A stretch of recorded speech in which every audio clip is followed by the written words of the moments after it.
আপনার স্বামীর বিয়ের পরে তো টাকা পয়সা সব স্বামীর সংসারেই দেন নাকি? ওনাদের আর্থিক অবস্থা কেমন ছিল? মোটামুটি ছিল, ওখানে অনেক ভালো। মানে আপনারা চাকরি বাকরি করে অনেক উন্নত আলহামদুলিল্লাহ, করছেন। টাকা পয়সা কি জমাইছেন? তার হাত করে একটা বাড়ি করছে, এটাই। বিল্ডিং করছেন একটা? কয় রুমের? তাই তো। এই মেশিনগুলো মানে একদম নতুন একটা ব্র্যান্ডের মেশিন আমার কাছে। আর শান্তনী মেশিন একটু ঝামেলা করে, নতুন মেশিন আইছে।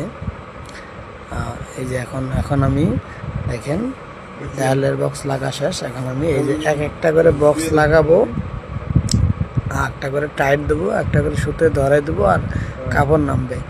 তবে অবশ্যই যখন সুতো ধরা বা ডায়ালের বক্স লাগা হবে, অবশ্যই টেক আপ অথবা রোলারের লকটা অবশ্যই দিতে হবে, যাতে কাপড়টা টানে।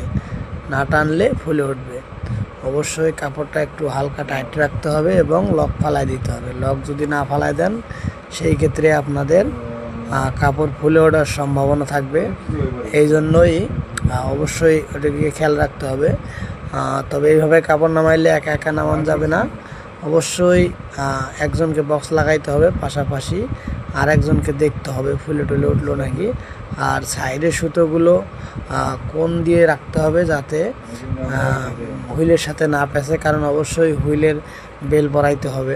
বেল না পরাইলে ডেলিভারি যাবে না, কেটে যাবে। অবশ্যই খেয়াল করতে হবে কোনো সুতো কাটে কিনা। দ্বিতীয়ত দেখতে হবে যে কোথাও ফুলে ওঠে কিনা, কোনো সমস্যা হয় কিনা। ওটার সাথে সাথে বড় ধরনের কোনো সমস্যা দেখলে বা না টানলে ফুলে উঠলে ওখানে অবশ্যই টানা দিতে হবে।